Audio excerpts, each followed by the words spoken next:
शादीशुदा महिलाएं क्यों लगाती हैं मांग में सिंदूर? मासूम लोगों की क्या पहचान होती है? क्यों फड़कती हैं हमारी आंखें? सुबह नीम खाने के क्या फायदे हैं? तो दोस्तों, आज हम इन सब सवालों के जवाब जानेंगे इस वीडियो में। शादीशुदा महिलाएं क्यों लगाती हैं मांग में सिंदूर? दोस्तों, सिंदूर लगाने या सिंदूर दान का इतिहास लगभग 5000 साल पहले का माना जाता है। धार्मिक और पौराणिक कथाओं में भी इसका वर्णन मिलता है, जिसके अनुसार देवी माता पार्वती और माता सीता भी सिंदूर से मांग भरती थीं। ऐसा कहा जाता है कि पार्वती अपने पति शिव जी को बुरी शक्तियों से बचाने के लिए सिंदूर लगाती थी। माँ सीता अपने पति राम की लंबी उम्र की कामना तथा मन की खुशी के लिए सिंदूर लगाती थी। एक अन्य मान्यता भी है कि लक्ष्मी का पृथ्वी पर 5 स्थानों पर वास है।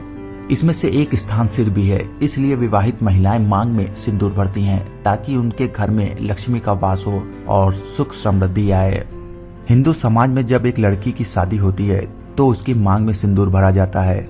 यह सिंदूर पति भरता है। वहीं कई जगहों पर पति की मां यानी कि विवाहिता की सास भी अपनी बहू की मांग भरती है। इस प्रकार जो पहचान उसे मिलती है उसका अटूट संबंध पति से होता है। मान्यता है कि विवाहित स्त्री जितनी लंबी मांग भरती है, पति की आयु भी उतनी लंबी होती है। इसलिए ज्यादातर महिलाएं मांग में सिंदूर भरती हैं। मासूम लोगों की क्या पहचान होती है? मासूम, जैसा कि नाम से ही पता चल जाता है कि जिसके अंदर मासूमियत कूट कूट के भरी हुई हो, जिसे दुनियादारी की कोई परवाह नहीं होती, जिसके अंदर सीधापन और ईमानदारी के अलावा चालाकी का लेस मात्र भी नहीं है। चालाकी तो मानो उनसे कोसों दूर रहती है। उनका चेहरा इतना भोला होता है कि कोई भी उसे बड़े आसानी से बेवकूफ बना सकता है और अपने जाल में फंसा सकता है। लेकिन ऐसे लोग आज के इस तकनीकी युग में अपने जीवन में एक कदम पीछे रह जाते हैं। उनको लोग पसंद नहीं करते हैं। आजकल जमाना ऐसे लोगों का है जो लोग बड़ी आसानी से किसी को अपना बना लेते हैं। अपनी चालाकी और होशियारी से दूसरों को कैसे अपना बना लेते हैं कि सामने वाले को पता ही नहीं चल पाता। मासूम लोग ऐसे लोगों के बहकावे में भी आ जाते हैं। वे लोग दुनिया की चालाकी से परे सीधा सादा जीवन जीते हैं। उनके चेहरे से ही भोलापन झलकता है। वे अपने इस भोलेपन के कारण जीवन में ऊंचाइयों को हासिल नहीं कर पाते। उनका चेहरा तो क्या, उनकी बातें, उनकी चाल, उनका हाव भाव, हर चीज में मासूमियत झलकती है।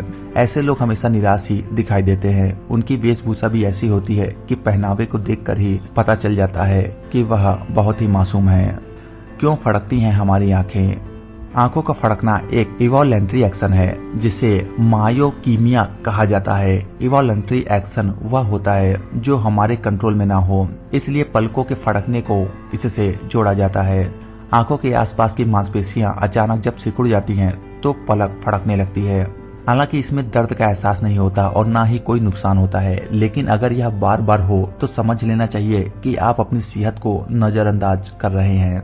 खास तौर पर जब आप ज्यादा काम कर लेते हैं तो थकान की वजह से आंखों की मांसपेशियों में जकड़न आ जाती है, जिसकी वजह से पलकें फड़कने लगती हैं। वहीं यदि आप तनाव में हैं तो तनाव की वजह से भी आंखों की मांसपेशियों पर असर पड़ता है और इससे पलकें फड़कना बेहद आम हो जाता है।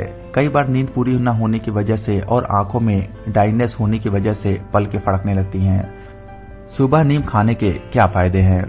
दोस्तों, नीम के पत्तों का सेवन करने से इन बीमारियों से निजात मिलती है। नंबर 1, नीम गुणकारी है, शुगर को दूर रखता है। शरीर में ब्लड शुगर का स्तर नीम की पत्तियों को खाने से कम होता है। शरीर में शुगर की वजह से ऑक्सीडेटिव तनाव होता है, जिसे नीम के पत्ते दूर करते हैं। मधुमेह की बीमारी के लिए नीम बहुत ही लाभकारी है। नंबर 2, नीम निजात दिलाता है संक्रमण से। नीम के पत्तों का पानी उबाल ले और फिर उस पानी से हर रोज नहाएं। ऐसा करने से शरीर में हो रहे फोड़े, फुंसी और छोटे छोटे दाने यह सब कम हो जाते हैं। नंबर 3, नीम का धुआं मलेरिया वाले मच्छरों को दूर भगाता है।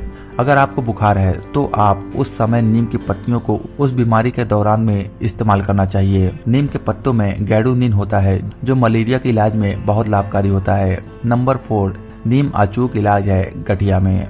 गठिया के इलाज में नीम के फलों और छालों का इस्तेमाल बहुत ही अच्छा माना जाता है। नीम के फल से जो तेल निकलता है उसे जोड़ों के दर्द पर मालिश करने से काफी आराम मिलता है।